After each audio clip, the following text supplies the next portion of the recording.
Good afternoon, everyone. My name is Tricia Rose, and I'm a professor in Africana Studies and the director for the Center of the Study of Race and Ethnicity in America.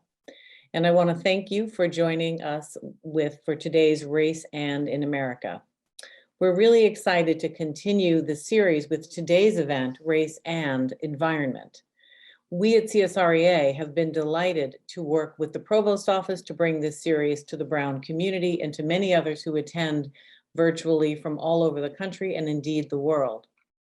We're nearing the end of our second year of this wonderful series, and we have, over the course of the past year and 3/4, shared and featured the research of dozens of Brown faculty members, and they've shared their research and wonderful, brilliant insights on critically important topics that intersect with race in America.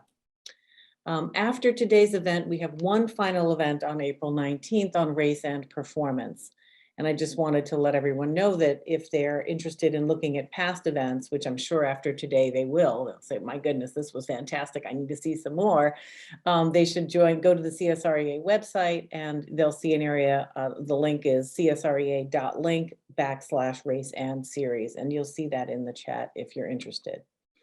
Today's event features Brown faculty members Elizabeth Fussell, Mark Kladdis, and moderator Scott Frickel. And these scholars together, generally speaking, study how conceptions of race affect interactions with the built and natural environments, from post-disaster migrations to philosophies of environmental justice. I'm going to give an introduction to our moderator, Scott Frickel, who will then share with the audience our other speakers, and we'll begin shortly thereafter. So colleague Scott Frickel is professor of sociology and environment and society at Brown. He's the co-leader of Brown's Superfund Research Program's Community Engagement Core and the founding editor of Nature, Society, and Culture, which is a book series for Rutgers University Press. His research and teaching focus broadly on the intersection of nature, knowledge, and politics. He's published more than 50 articles and chapters, as well as 5 books. His most recent work is Sights Unseen: Uncovering Hidden Hazards in American Cities, which won the Robert E. Park Book Award for 2020, and a new multi-authored book, Residues: Thinking Through Chemical Environments, will be published later this year. Thank you very much, Scott, for moderating this event. Thank you, Tricia, for your kind words and for introducing us today. I want to thank everybody at CSRA for organizing this amazing series and for putting together today's panel on race and environment, which is a topic that more and more of us at Brown are thinking about and paying attention to as the consequences of climate change and related ecological crises have begun to play out before our eyes.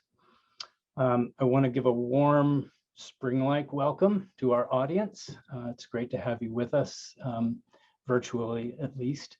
So here's how things are going to work today. I'll introduce both panelists, then each will deliver their remarks in turn. When I've finished, or when they have finished, I'll open the floor and moderate questions from audience members. You can send questions through the Q&A window at the bottom of your screen, and I'll do my best to select a range of questions for our speakers to address. We've received a few questions in advance, and I will include those in the mix as well. We'll plan to go till around 1:20, at which point I'll ask speakers for some concluding remarks, and we'll try to wrap up by 1:30. So with that roadmap in mind, let me begin by introducing today's 2 panelists. Mark Kladdis is the Brooke Russell Astor Professor of Humanities and Professor and Chair of Religious Studies at Brown University. His teaching and research considers the intersection of modern Western religious, political, and environmental thought, a confluence that is illustrated in his current book project titled Radical Romanticism: Democracy, Religion, and the Environmental Imagination. Elizabeth Fussell is Research Professor of Population Studies and Environment and Society at Brown. Her research investigates the dynamics of migration in response to environmental shocks, with particular focus on the racial on racial and other social disparities in New Orleans since Hurricane Katrina struck that city in 2005, and more recently in Puerto Rico in the aftermath of Hurricane Maria in 2017. So with that, Mark, let me turn it over to you. Great. Well, thank you. Thank you so much. I must say that I'm very grateful to be here today. Scott and Tricia and the incredible staff at CSREA. They've done a wonderful job as usual. You know, if there was ever a center worth celebrating, right, it's CSREA. So it's really a privilege for me to be here with you today and to participate in this event with Beth. So thanks for having me. All right, so race and the environment. It's hard to imagine two more important topics separately, and today we're bringing these two critical topics together.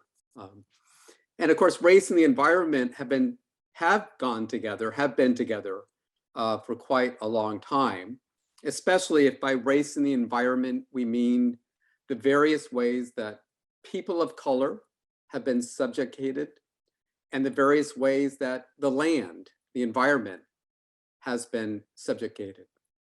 For example, the subduing and exploitation of the Black body in chattel slavery, and the subduing and the exploitation of the land, the soil, in plantation farming.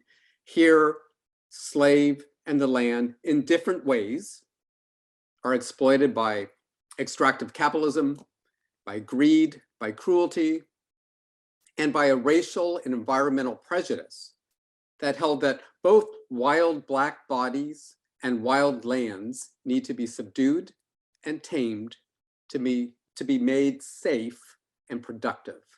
So that's one way that race and the environment go together. Here's another way, a second way that the two go together. Think of the various ways that people of color have been subjected to environmental toxicity, poisoned waters, poisoned lands, poisoned air, poisoned food.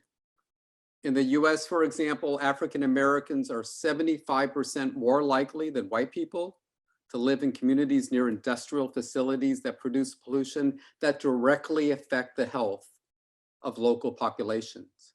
It's well documented that communities of color in the US are disproportionately harmed by environmental hazards. So race and the environment, they've been together for a long time. I just identified two ways that they go together: extractive capitalism, human cruelty and prejudice, oppressed people of color, and ecosystems. And secondly, extractive capitalism and human cruelty oppress people of color by identifying them as dispensable and subjecting them to environmental poison. Now, of course, there's other ways that race and the environment go together. Think, for example, of how natural disasters, and I hope you can see the quotation mark, the scare quotes on natural. Think of how natural disasters and climate change disproportionately affect communities of color.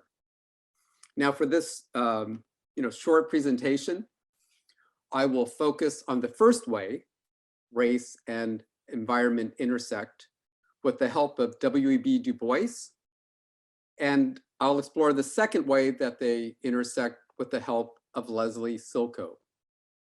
For both authors, I will employ their artistic, creative, fictional writings.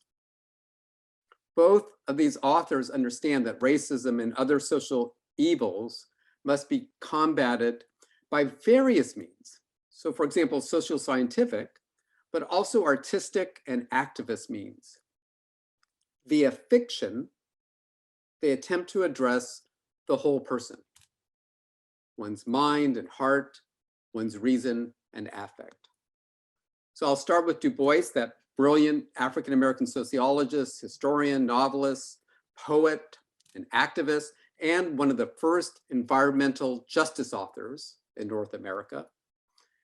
In his novel, The Quest of the Silver Fleece, the main character is Zora, a wild, bold woman living under white supremacist exploitive conditions in the swampland of Alabama. Zora gives birth to a wild idea, quote, a plan of wide scope, a bold regeneration of the land. Transform a portion of the swampland and on it create, quote unquote, a free community, namely a collective farm that would protect local African Americans from cruel white economic power. For years, white landowners had been exploiting both the Black tenants and the land on which they worked. Zora, quote unquote, child of the swamp, understood that the liberation of her people and the land depended on the creation of a just community working wisely, working sustainably with the land. This revolutionary idea and its implementation are portrayed as the work of a powerful woman, someone who's vital and nonconformist. And not only are the crops of the collective farm nourished by the fertility of the now cared for swamplands, the people too, their spirit is nourished by it.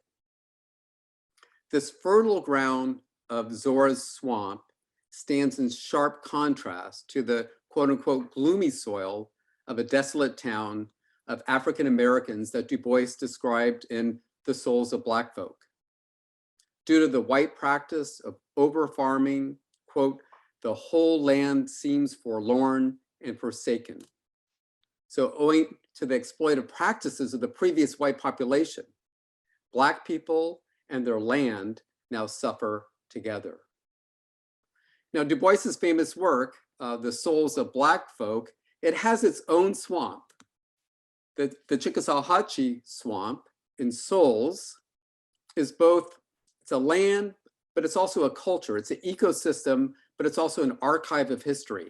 It's a site of oppression and of hope. Now, you need to know that the Southern white culture sought to subdue both Black bodies and swamplands jointly. The Southern swamp for this white culture was a wildness in need of taming. The swamp was hated insofar as it was perceived as difficult to subdue. Black bodies were elided with the savage swamp and its wild lands. Indeed, the perceived proximity of Black bodies to nature, to primitive barbaric wilderness, signaled their distance from culture and civilization. Du Bois, in contrast to this white Southern culture, depicted the swamp not as the antithesis to purity or as that which needs to be dominated, but rather as a place of beauty and of wild resistance and survival, as an alternative land and way of life that offered some modest protection and some hope for Black populations. Okay, let me now turn to that brilliant, powerful Indigenous author, Leslie Silko, and think about the second way that race and the environment have been together for a long time, namely the way that people of color have been subjected to environmental toxicity. Suffering and healing are embedded in the Southwest storied landscapes of Leslie Silko's novel Ceremony. Landscapes that speak of private crises such as loss of identity, the trauma of war and crushed hopes, alongside public crises such as environmental disaster, racism, and extractive capitalism as an arm of settler colonialism. A prominent image in the novel is the abandoned uranium mine, an image prominent in Indigenous lands, in imagination and storytelling. In Ceremony, the uranium mine is where Tayo, one of the protagonists in the novel, reaches the culmination of this long ceremonies that he's been partaking of. Quote, at the mine, he had arrived at the point of convergence, where the fate of all living things, even the earth, had been laid.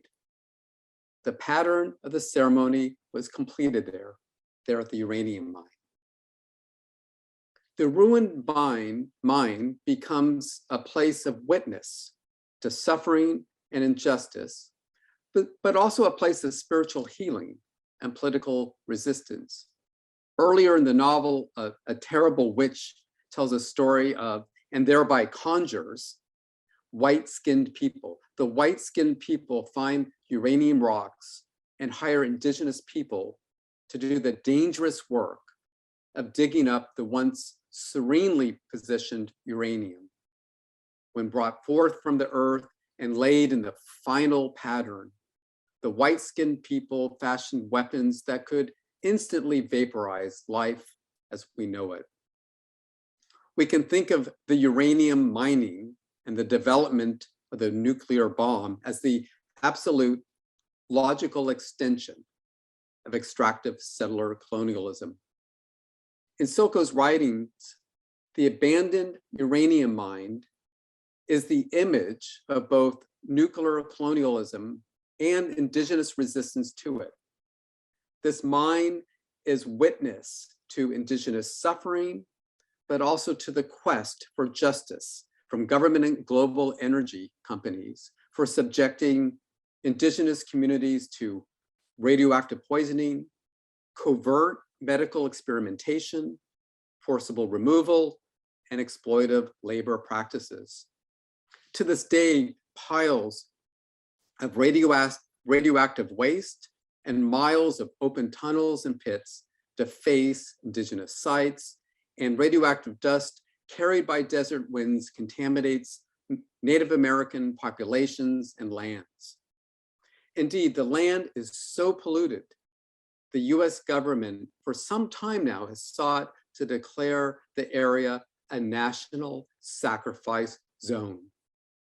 Such a designation would permit renewed mining and the dumping of nuclear waste, thereby exacerbating what is likely the worst case of environmental racism in the US.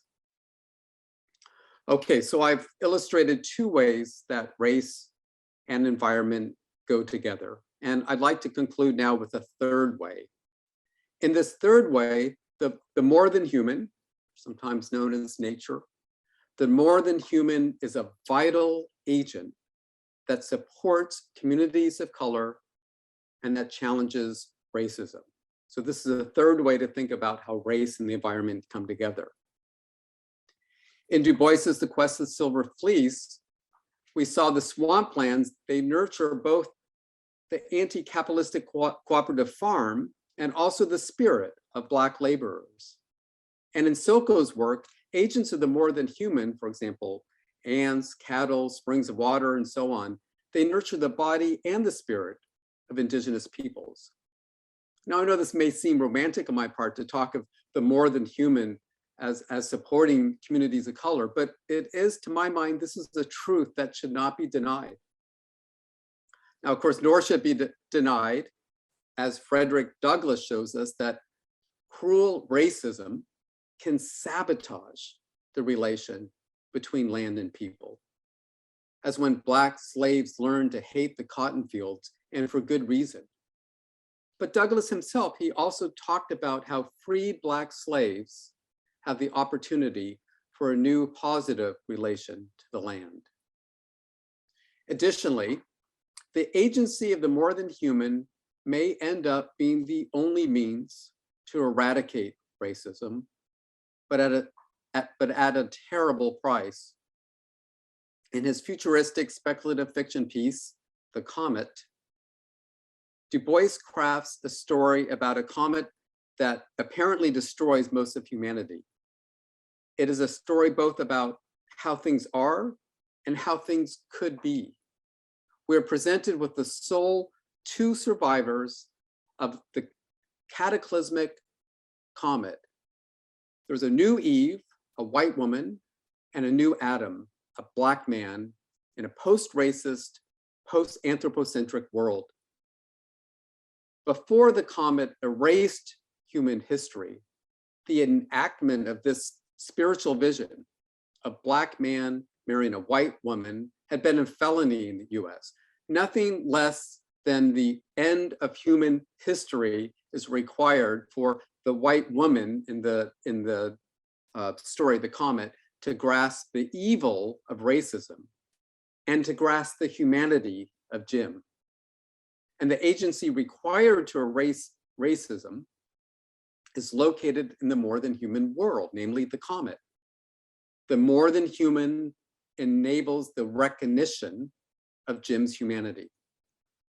By means of this fictional primordial couple and this new world, Du Bois offered a glimpse of spirit, humanity, and the more than human coming together at the end of history, or at least at the end of racist history. Here in The Comet, Du Bois, he sought to show not only the injustice of racism, but also the beauty of a post-racist, post-anthropocentric world. Yet the promise of the new couple and an anti-racist, post-anthropocentric world are dashed with the arrival of the white woman's father and a group of white men. As it turns out, the anthropocentric world did not come to an end, quote unquote, only New York. Jim is called the N-word. He's almost lynched. So much for a new transformed world. The cataclysm was not total. History and the status quo returned, and the veil, anti-Black racism, fell back to earth. Du Bois's hopeful vision, this new post-racial, post-anthropocentric world, this hopeful vision requires a cataclysmic event. The immensity of the catastrophe is but an indication of the immensity of anti-Black racism and anthropocentrism and the challenges to overcome them. The Comet, which is the culminating chapter of Du Bois's book, Dark Water, the Comet, it looks forward, offering this powerful vision of justice and beauty. And yet, in the end, the future looks gravely like the present and the past. So there's many ways to think about the relation between race and the environment. I have tried to provide just something of a glimpse of three of those ways via the literary arts of Du Bois and Silko. Thank you very much.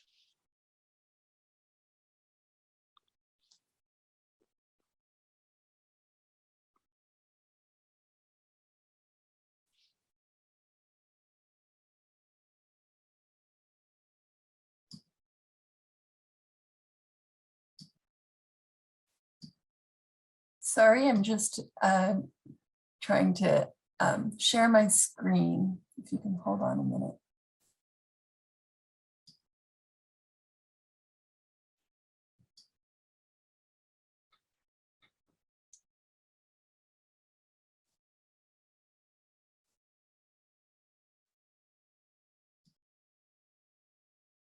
There we go. Thanks, Tricia, for the invitation to present in the CSREA series on race and it's really a pleasure to be here and be part of this important conversation. As part of the conversation on race and environment, I'll be talking about social vulnerability to environmental hazards. Often people think of environmental hazards as equal opportunity events. After all, an environmental hazard like a hurricane or an earthquake or a tornado is fairly random in its timing and its precise location, but not all hazards become disasters. I use the term environmental hazard rather than natural disaster in the title of my talk because the two concepts are distinct. An environmental hazard is a trigger that originates in nature, and when it intersects with people and places, it has the potential to cause a disaster. A disaster occurs when the capacity of the social and built environment to protect people and places is overwhelmed, resulting in damage to buildings and structures and harm to people. As a starting point for my talk today, I'm sharing information from the Centers for Disease Control and Prevention's website on how they measure social vulnerability. The CDC uses population data from the Census Bureau to construct this measure for the entire United States. It's intended to support states and local emergency management planners in allocating resources appropriately for hazard mitigation and disaster response. The CDC defines social vulnerability as the resilience of communities when confronted by external stresses. These stresses could be natural or human-caused environmental hazards or disease outbreaks. Unfortunately, we've all become too familiar with social vulnerability to these disease outbreaks. The CDC measures socially vulnerable populations using 15 factors obtained from the Census Bureau's American Community Survey, which is a survey of the US population. These factors are grouped into the 4 themes that you see on the left-hand side of the slide. And each theme is shown on the right-hand side of the slide as it is measured for Providence, Rhode Island, a place that most of us are familiar with, or at least have an intuition about. You can see in the lower left-hand side of each outlined county where the city of Providence is and the surrounding suburbs. Darker shades indicate higher percentages of population with the social factors listed under each theme, and these are interpreted as higher levels of social vulnerability. You can see the 4 themes, but since we're talking about race today, I'm just going to point briefly to the theme on race, ethnicity, and language, which only measures 2 items: the percentage of the population that is not non-Hispanic white, or as they say, this is the language of the CDC, they are racial minorities, as well as the percentage of the population that speaks English less than well. I'd be happy to comment more on why these are categorized as a single theme in the SOVI measure in the Q&A, but I think you'll get an intuition for it as I go through my talk. So each of these themes is equally weighted in the overall ranking, which you can now see on the left-hand side of the screen, along with place names and major highways so that you can get oriented to the socially vulnerable places in Providence, Rhode Island. The 4 themes are solidly grounded in the scientific literature on disaster impacts on population. As a social scientist, however, I find that the use of this research in the social vulnerability measure kind of flattens our understanding of the history and the social mechanisms that produce unequal outcomes after a disaster. In particular, we overlook the history of settlement patterns that segregated people by race and class into these different neighborhoods and produced the different vulnerabilities that we see in each of these themes.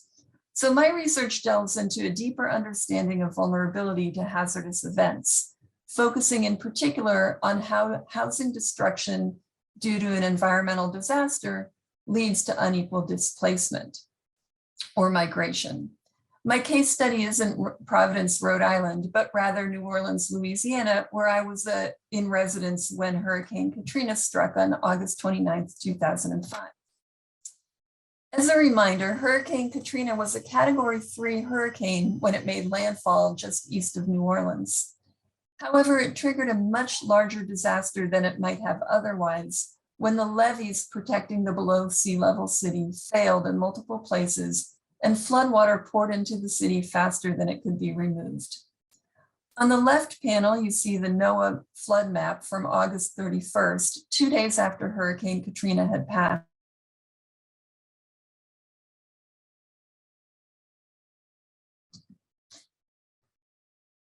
So the map is of 2 days after Hurricane Katrina passed, and flood depths were as high as 12 feet in many low-lying parts of the city. These flood depths are represented by the green, yellow, and orange areas. The purplish areas are dry land, and the deep blue areas are water bodies. Specifically on the north side is Lake Pontchartrain, and below the city is the crescent of the Mississippi River that gives the city its name. You'll see that the unflooded portion of the city is mostly the sliver by the river, where the natural levee, reinforced by the Army Corps of Engineers, houses the French Quarter, the Garden District, and the Uptown neighborhood. Homes in these neighborhoods are older and tend to have higher property values. Residents of these neighborhoods are disproportionately white, although the majority of the city's population was and continues to be African American.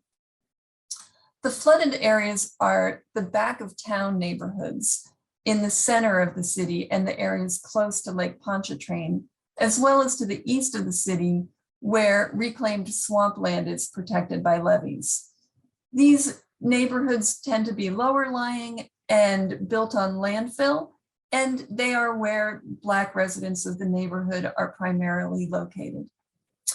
The panel on the right side shows that 52% of housing units were severely damaged by the flood after Hurricane Katrina.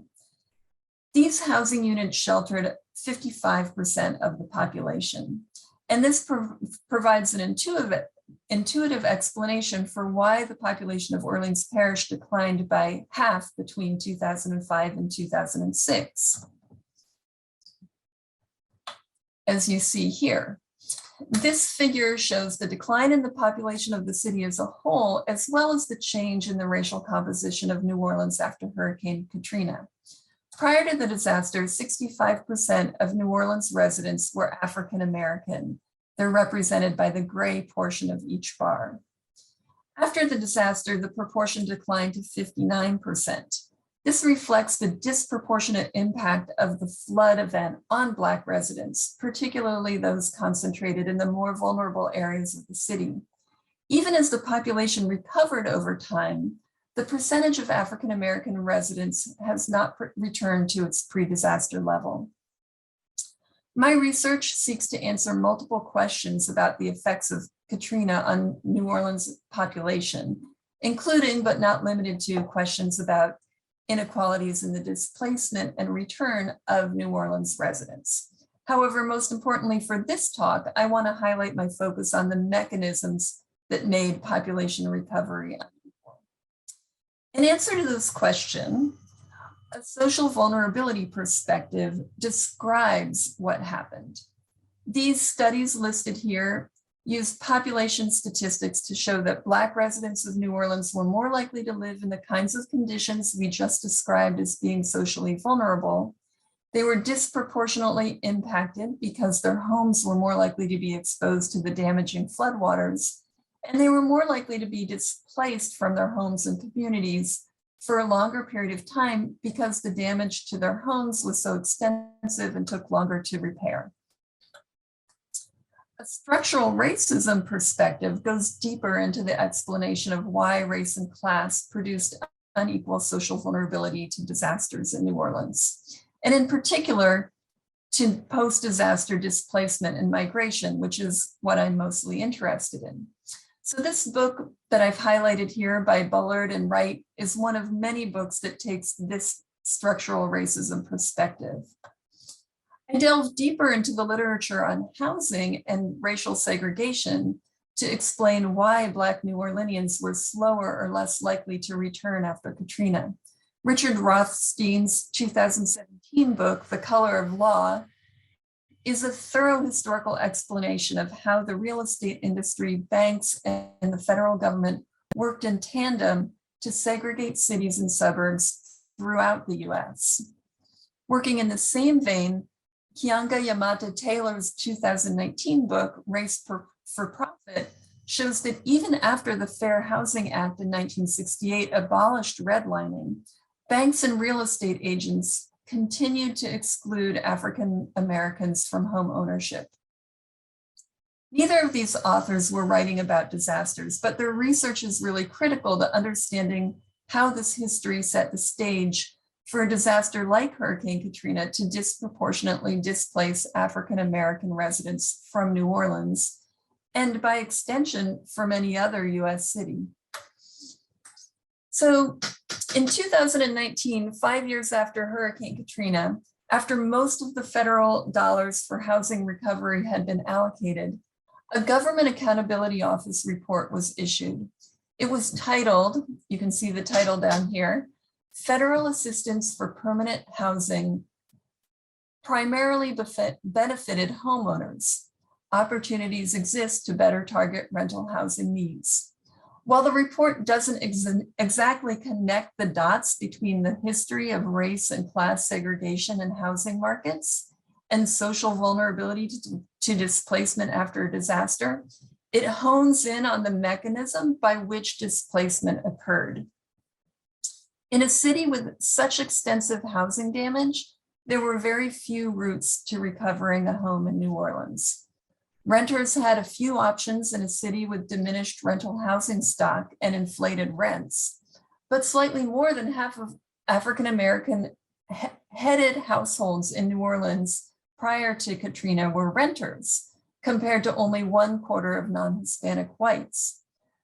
So renters received only temporary housing assistance after being displaced, and that assistance was not enough to find affordable housing in New Orleans.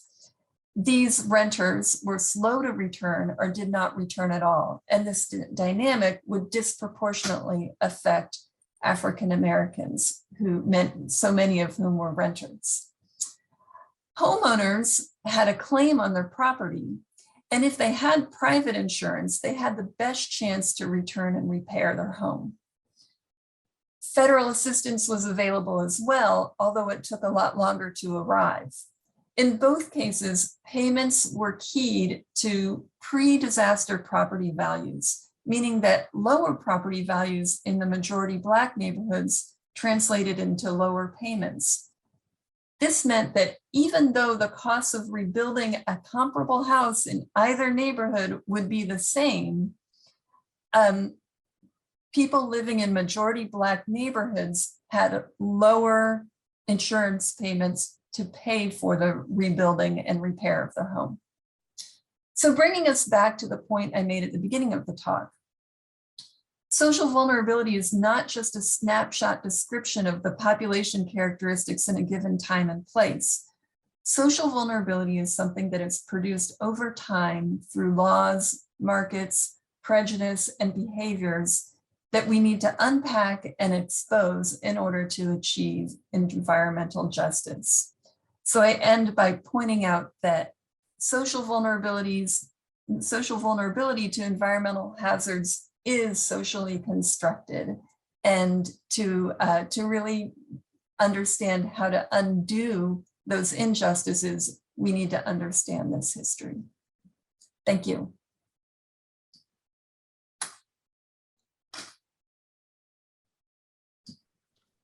Thanks very much, Mark and Beth. Those were great talks. I'm going to give the Q&A queue a minute to populate with questions, and start with, I guess, just an observation and a question for both of you that I'll sort of, a broad question that I'll throw to both of you.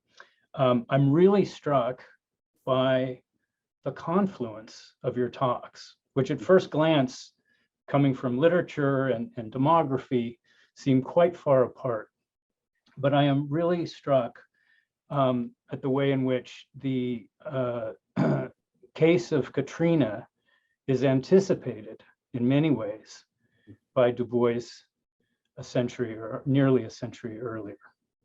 The way in which the city and surrounding areas of New Orleans is a highly tamed wilderness, historically tamed and subjugated kind of place that created the conditions for a hazard, a hurricane, to become a historic type of disaster. So I wonder, I mean, I think, you know, there's so much going on in these two talks. There's past, there's present, there's future. There's literature and history and demography. And I guess I just wanted to give you guys, both of you, the opportunity, maybe Mark going first and then Beth, to just comment on the other's presentation and how your work informs one another. Well, thanks, Scott, for that great question. And Beth, thank you for that wonderful presentation. Yeah, I really learned a lot from you. I think Beth, your category of social vulnerability is such an important one, and the way you're separating kind of the what we might call the agency, the actions of the natural world, and then the different forms of vulnerability, or the kind of qualitative difference of vulnerability that different populations experience. And that's such an important distinction to make. Because, often we'll read about these different so-called natural disasters, and it just looks like, for example, a whole region was devastated, and what you gave us was this more nuanced account of how communities of color are being disproportionately affected, during the event and in the aftermath. And yeah, as Scott said, I think there are, it is interesting that there's these convergence in what we're saying today. I will say I'm always surprised to hear my name associated with literature. I never thought I'd deal with literature this much, but there you have it. So yeah, I did use literature today because there's something graphic and detailed and intimate about it that I think can bring us into these topics. But that in many ways that literature, or employing literature, only works because of the kind of work that Beth is doing. Yeah, I think in the pieces that I chose to look at today, you definitely see what Beth is describing as social vulnerability. So for example, in the Silver Fleece, again and again, Du Bois shows how these various Black communities are more subject to a variety of hardships, some social, but some also just from being in the natural world. And then, of course, Silko also displays this in her work, Ceremony, but also a very powerful novel called The Almanac of the Dead, where again and again, it's people of color, Black and brown populations who, whether it be the kind of environmental harm that comes from a drought or from a hurricane, that these people are more vulnerable due to the social, economic, systematic oppression. So those are just some quick comments. Thanks, Mark. Yeah, I was curious during well, first of all, I really appreciated you bringing in Du Bois, because he is a sociologist, and it does show like that I'm a sociologist and a demographer, and it's nice to see that connection and that common reference point. I haven't read his novels, and I made a mental note that I need to do that. But I also thought a lot about, this relationship to the swamp, and it reminded me of how in New Orleans, when you've lived there, you're very close to the swamp, and living on that sliver by the river where the highland or the high ground in the city is such a privilege, because even in a place where you're pretty vulnerable, there's no doubt that the city and the coastal Louisiana is only becoming more vulnerable with climate change. That high ground is really all the more important in that vulnerable place. And the fact that the city is basically a basin, and there are the most vulnerable areas are the area in the center where the elevation is the lowest, and then the back of town. Those are essentially reclaimed swampland, and they are where Black people, even before redlining existed, it is where Black people could afford to live, where they were allowed to live, and they live everywhere in the city.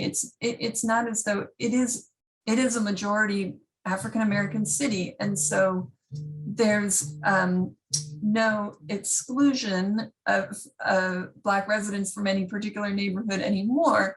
but there are these different settlement patterns, and then they translate into property values. And somehow those property values have now made it possible for the GAO to write that report without even talking about rates in the title.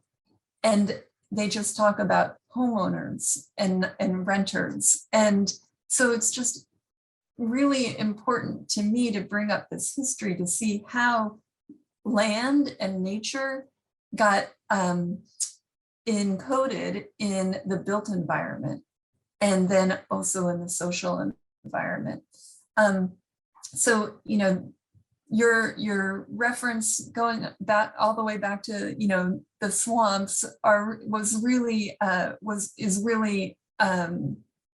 resonates with the case of New Orleans. Great. That's fascinating. Can I just make one more quick comment? Yeah, I too was thinking about this, that at one point we were both talking about swamps, and the swamp was very important to Du Bois and in the fiction, but also in the nonfiction. So, for example, in Souls, where he's just such a brilliant author in terms of his kind of aesthetic skill. He provides this storied landscape of the swamp, and he starts with the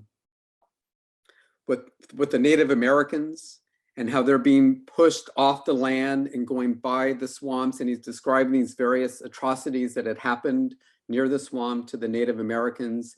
And then come the Black slaves, and he details these different narratives of Black slaves escaping at times and then hiding at the areas of the swamp.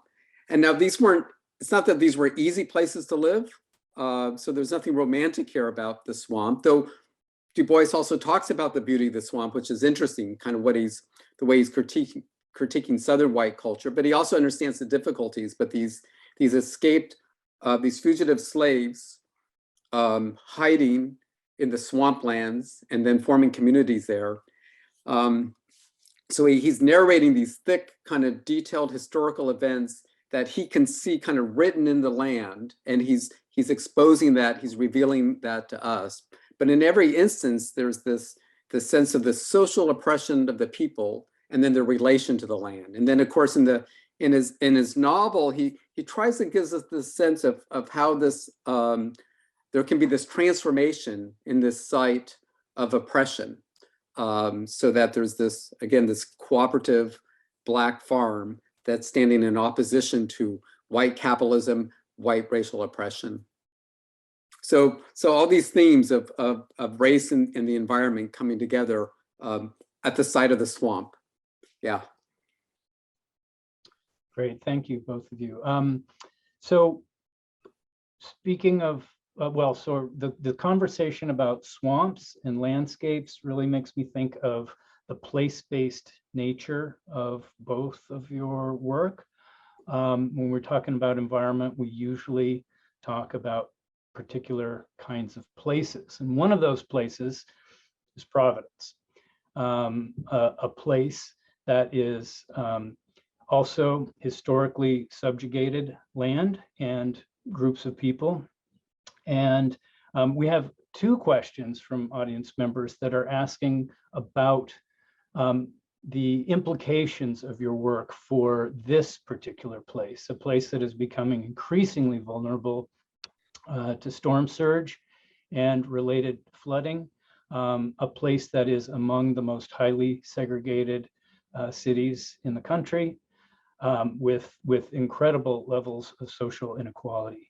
And so I wonder if either of you, or both of you, I should say, both of you can speak to the implications of your work for the place, for Providence, and you know, do you see there are either policy or other kinds of social justice kinds of implications for your work that you'd like to see implemented here?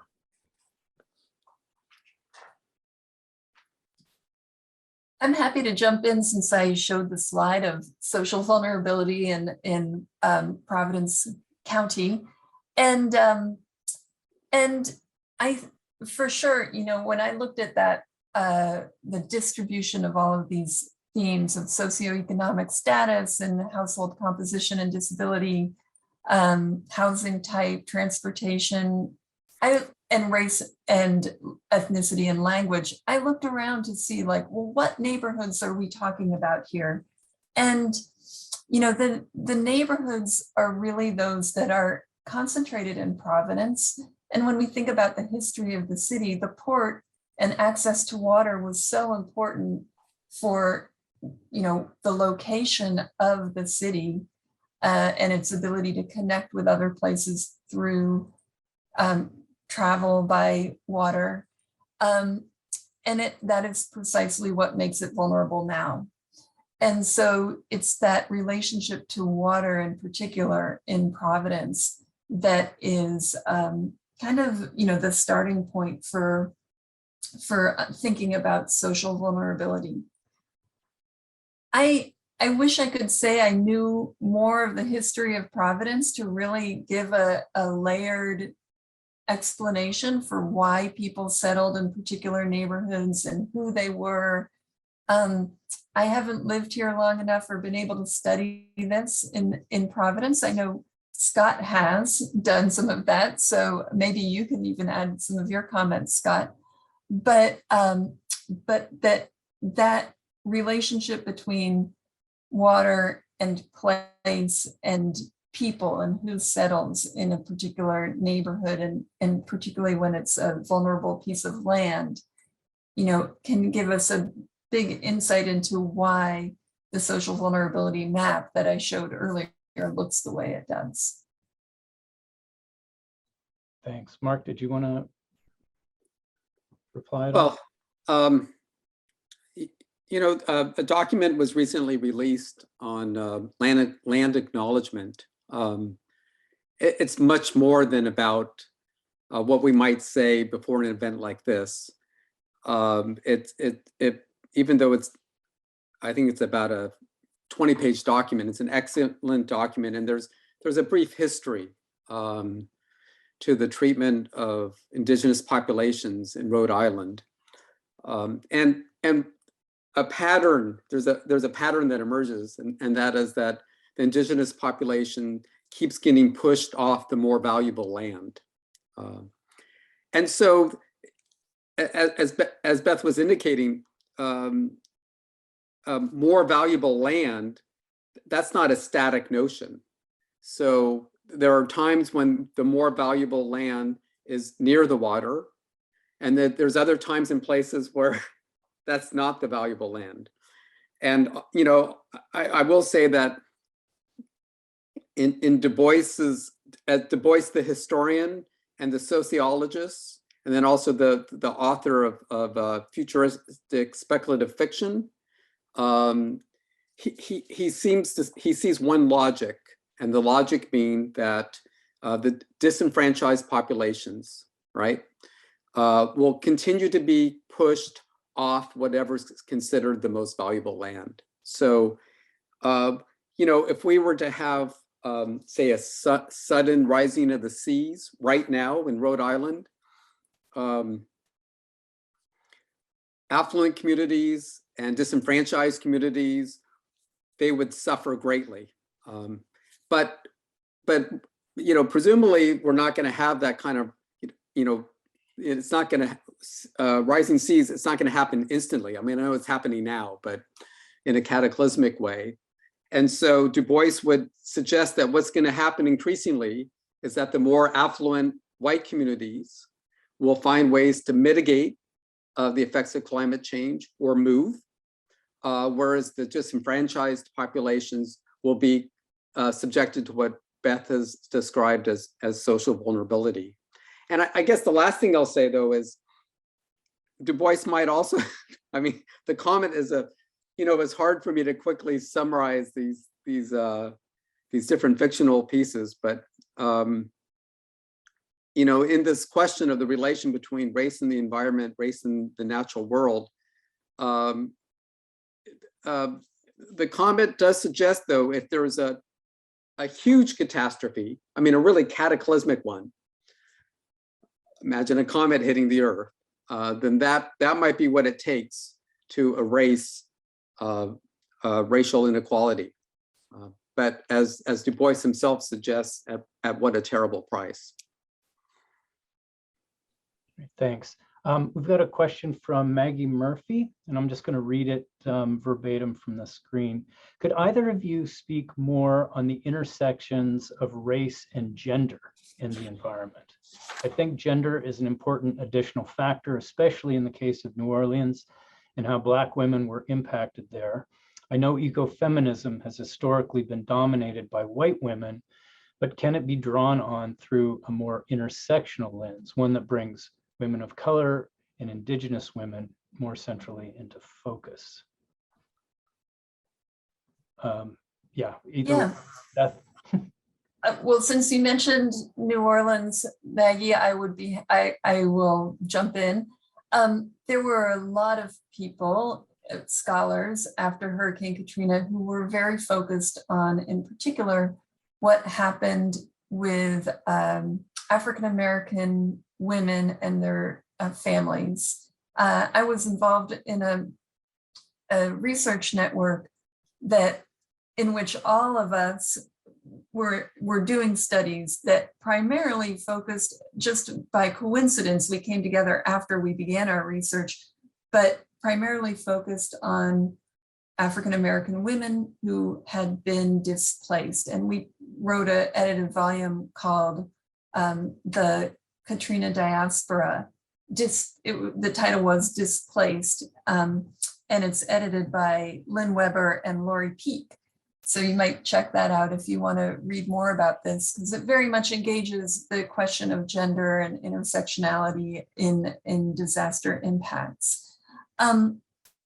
When kind of going back to the Social Vulnerability Index, which I'm not promoting, I'm just using as a reference point, but there's one of those themes is household composition and disability. And if you look at the variables that are listed in that theme, you see that single parent households is one of the measures that's used to indicate social vulnerability, along with being in a household that has children or older retirement age adults or a person with a disability. All of these are characteristics of households that may mean that they need more assistance, are less able to prepare for and cope with an environmental hazard.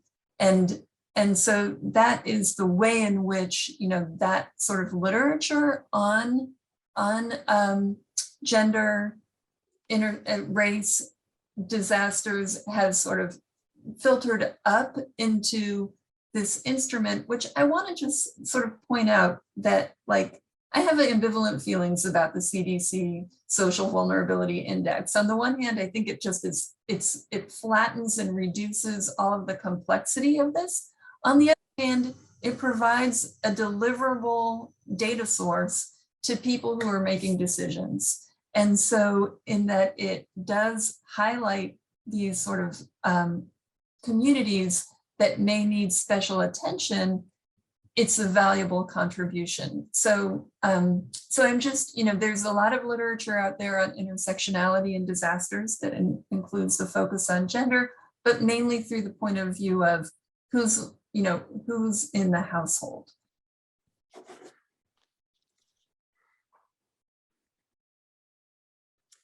Beth, are you finished responding? I can respond very quickly. Just, it's a great question and it's a huge topic, but if I were just to kind of confine myself to the kind of parameters of what I've been presenting today, in Du Bois, of course, we have this really powerful woman who's making a variety of statements about the relation between people and place, and destructive relations and more sustainable relations. And that's this character of Zora that I was just briefly referring to. But Du Bois makes it clear that she's a child of the swamp, suggesting that in some ways her spirit was nurtured by the place, but then she herself, with her kind of courage and her brilliant idea, she also has this way of in a way redeeming the place. So there's this close relation between this Black woman and this swampland. And then, of course, in Silko's work, I mean, if you know anything about his novel Ceremony, I mean, the main characters are these powerful women, and these powerful, in some ways, they're like these goddess women. And the same thing with Almanac of the Dead. Again, there's about 100 characters in that novel, but the ones with the most agency and power are the women in that.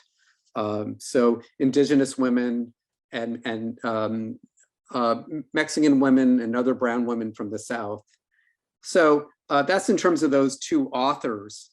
I also want to say that in this one paradigm that I was presenting, this idea that I call it white Southern culture, but it's not just white Southern culture. That's because I was talking about this particular swamp in Alabama. But in this kind of Euro-American imagination, there's this idea of subduing that which is wild.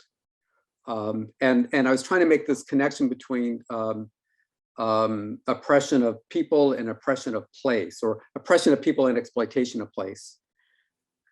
Which I'm not saying they're the same, but there's a similar kind of capitalistic exploitative logic that goes both ways there. But anyway, when it comes to needing to subdue, those who are not deemed human or fully human, right? So those who are on the low end of this hierarchy. So people of color who are outside this kind of European white model that defines humanity. There's actually nuance in that hierarchy, right? So for example, there's the Black man, but the Black woman was even closer to nature, closer to that which needed to be subdued. So in some ways, the Black woman was the paradigm of that which was dangerous and that which needed to be tamed. So there's this really cruel and terrible history and imaginary that in many ways still haunts Euro-American kind of understandings. So, and there has been some work that's been done on that. And then I think, finally, I want to say that, there are these really powerful women of color. Again, this is in the kind of genre that I was talking about today. For example, Octavia Butler, Louise Erdrich, Carmen Machado. So these really powerful women of color who are working in the literary arts to fight social oppression and also to say something liberatory about the human relation to the land. And finally, I'm sorry, I have to say this though, as someone who's involved with environmental humanities at Brown. Next month, we're bringing Caroline Finney, this just tremendous Black storyteller. And she's gonna be doing this performance at the Kogut, where she talks about what if John Muir, so John Muir being this white early kind of environmentalist, a very problematic environmentalist, what if he had a conversation today with a Black woman who's engaging him about questions of race, questions about indigenous populations around Yellowstone, et cetera. So that'll take place later in April. Thank you, Mark. That's great to know. I want to just pick up a little bit on the thread of gender and the environment and race as well, and to just acknowledge that, there's a fair bit of historical and sociological and anthropological research that shows that women are often at the at the forefront of movements for environmental justice, movements that are trying to address the problems of environmental inequality that both of your talks sort of point out. And it helps us, I think, maybe in this conversation, sort of acknowledging that, to turn the corner a little bit, to think about what's next. What do we do? What can we do to address these problems in positive ways? We have two questions that sort of speak in different ways to this sort of, a more proactive, taking a more proactive position on the topic. One by Ann Hart, who asks, can you give us several action items for us to take going forward? That is, what do we do with the knowledge that you have both produced? How do we make something of that in the real world? And in a similar vein, Marjorie Backman says or suggests that perhaps we can address the fact that swamps are wetlands that need to be protected. So these are not just wastelands, they're valuable resources, and perhaps we can think about preserving needed ecosystems as one response to this. But I will again throw those questions to both of you, and maybe Beth, you can go first. Okay, well, starting with the second topic about swamplands, what do they mean for us today? And yeah, in Louisiana, from the vantage point of Louisiana, swamplands are what kept people in New Orleans and further inland safe for so long from hurricanes, because they absorbed the most forceful impacts of storm surge and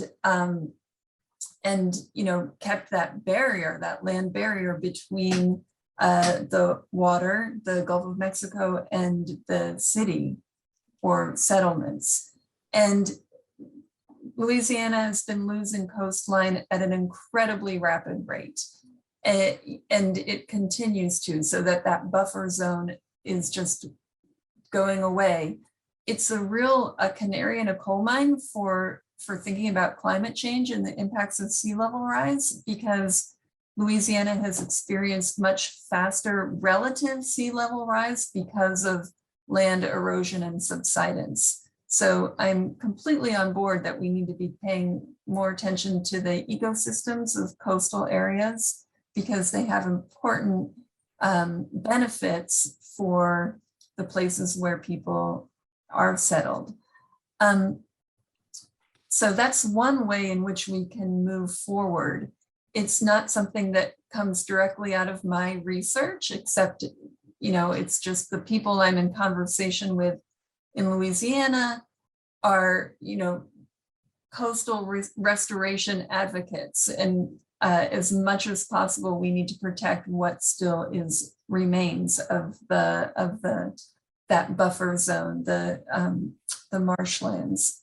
But I would say that with respect to, the insight from my research really has to do with housing and how we are in an affordable housing crisis in the United States. And we might think of that as being something separate from climate change impacts, but it's not, because our homes are the way in which it's the ultimate protection that any of us have from heat, from cold, from precipitation.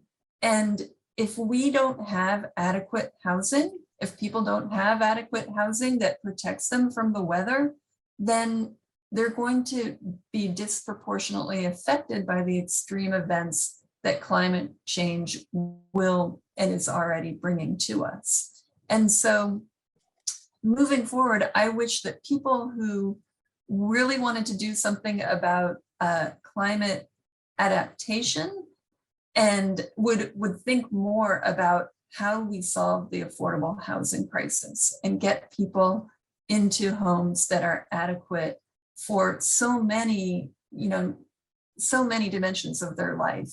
So it's really, the home really is sort of the nexus of so many of the social vulnerabilities, not just to environmental hazards, but to all sorts of problems, as well as keeping, making sure that children can grow up in safe places and attend schools and benefit from their education. The home is really an important nexus. So I think solving the affordable housing crisis is really the way I look at being at channeling some of my research, and I'd like it to be a bigger part of climate activism as well. Over to you, Mark. It's a great question. It's a hopeful question, right?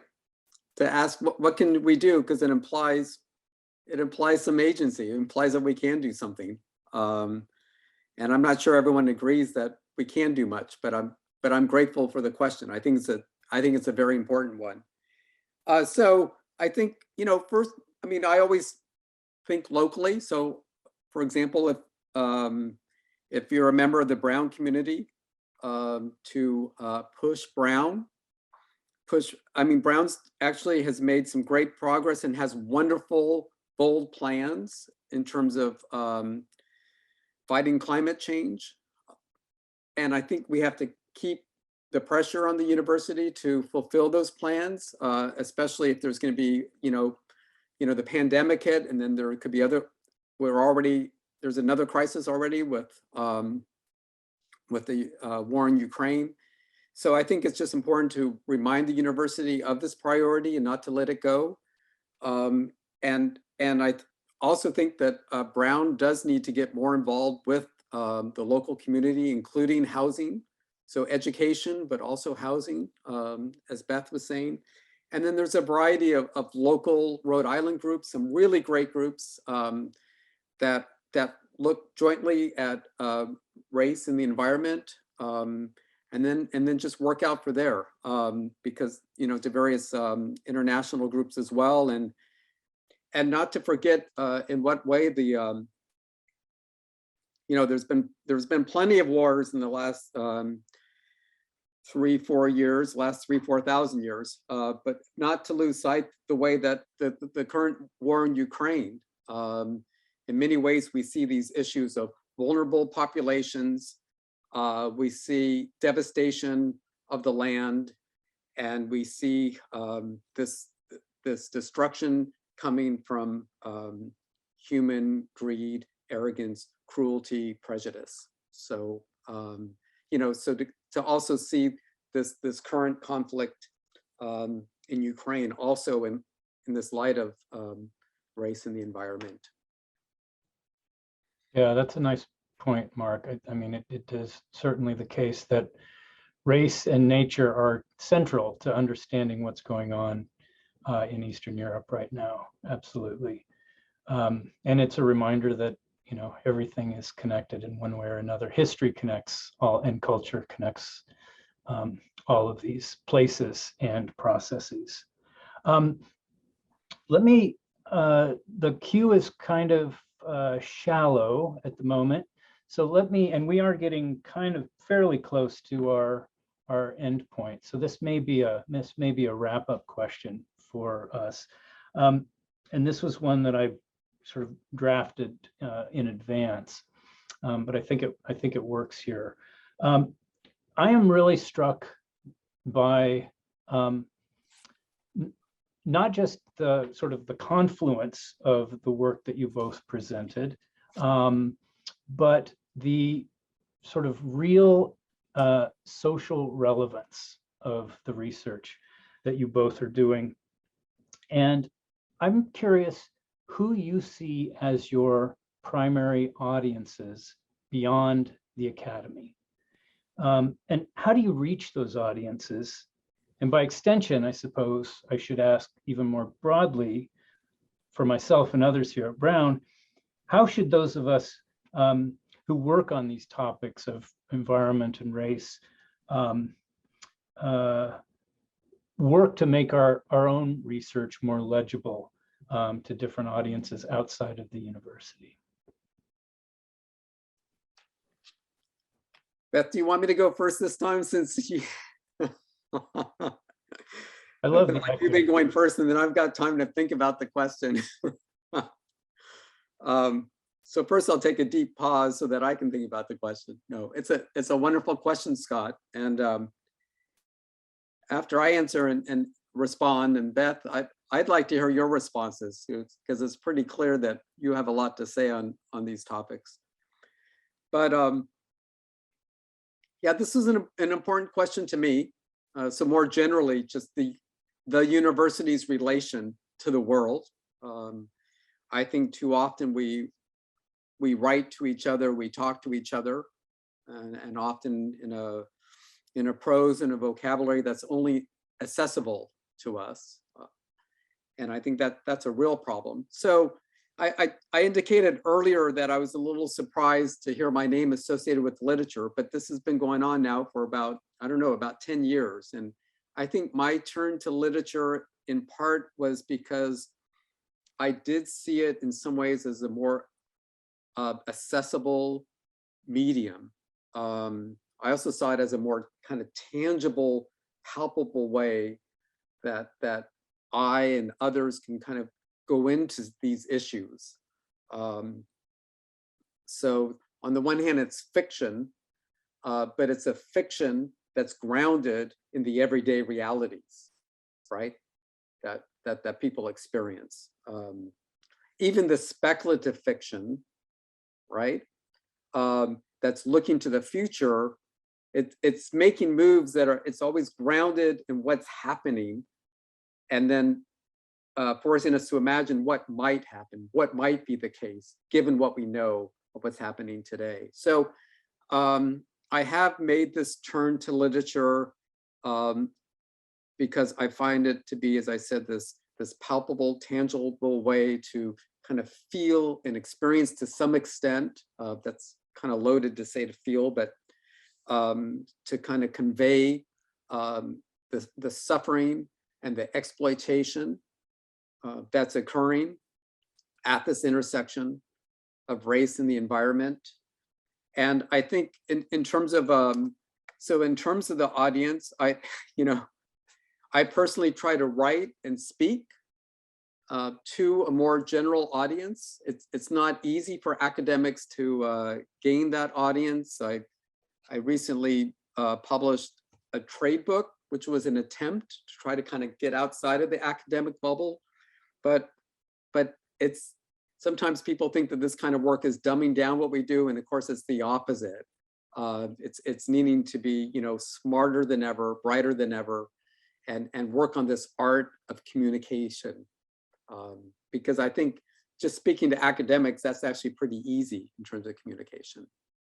So I guess my two responses would be, I find that literature helps to kind of open things up and bring people in, and also just the intent to engage with groups and people who are outside of academia. Thanks, Mark. Beth? I think the most common way in which I'm approached by journalists to talk about my research is the question of climate migration. People believe that climate migration is already happening and that it's going to happen in this massive kind of almost science fiction or speculative fiction like way in the future. And some of this is driven by the way that climate scientists have used their projections of sea level rise to overlay those maps of sea level rise in 2100 with population distributions where they are right now. And they say, and then they use that to quantify how many people will be displaced by sea level rise. And so they come up with these, massive numbers, but they're conflating two periods of time that really that are quite far apart. And we have a lot of time between now and 2100 to change society, change settlement patterns, adapt to climate change, slow climate change, hopefully. And, so so I always find that sort of starting point in this discussion about climate migration to be one that I need to address. And I need to say, in the short term, there are a lot of things that we can do before we have to migrate. But nevertheless, there are, that's where I mostly direct my public facing work. And I think it's really important right now to also think about climate or climate related migration because it is precisely those people who we're talking about today as being the most vulnerable and politically disenfranchised who are climate migrants. So in Louisiana, there's a place called Ile de Jean Charles, which is a settlement that is of mostly Native Americans that has been disappearing. I mean, it's one of the places that's been subsiding and eroding. And the people who are living there still have negotiated with HUD to relocate. And I'm not going to say it's been a very politically contentious sort of process. A similar process is going on in several Native communities in Alaska. And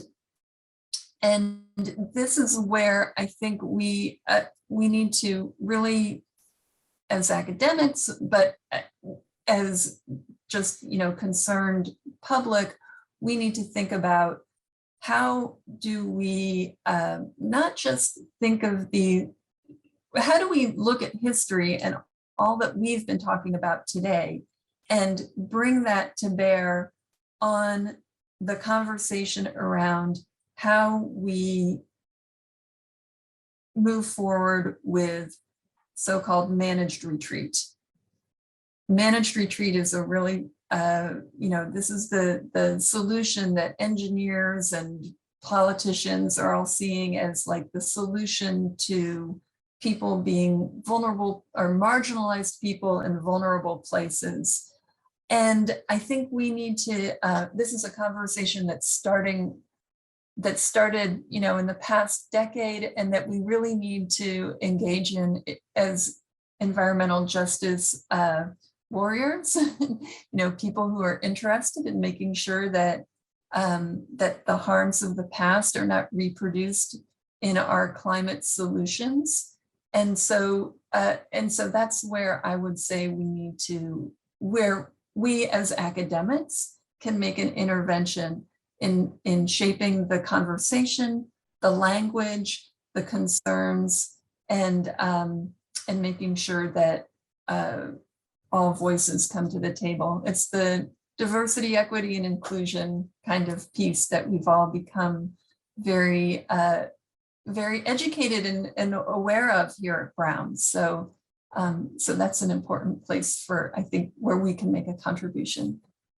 Great, thanks to both of you. Yeah, I'm really reminded that a lot of the sort of what we hear from policymakers and environmentalists about the coming migration, the coming hordes of climate migrants is deeply imbued with racism. There's just, it's a black and brown mass that's moving into our white privileged spaces, and calling attention to that, calling that out, and addressing it at the forefront of our policies is a really important, critical thing. This isn't, these problems, we've talked a lot about history, but the problems we're dealing with race and environment are very much present and future if we don't do something about it right away. I think it's a great way to end. I want to thank everybody for attending. Again, thank CSREA for organizing the event. Beth and Mark, great job. Thank you for participating. Everybody have a great rest of your day.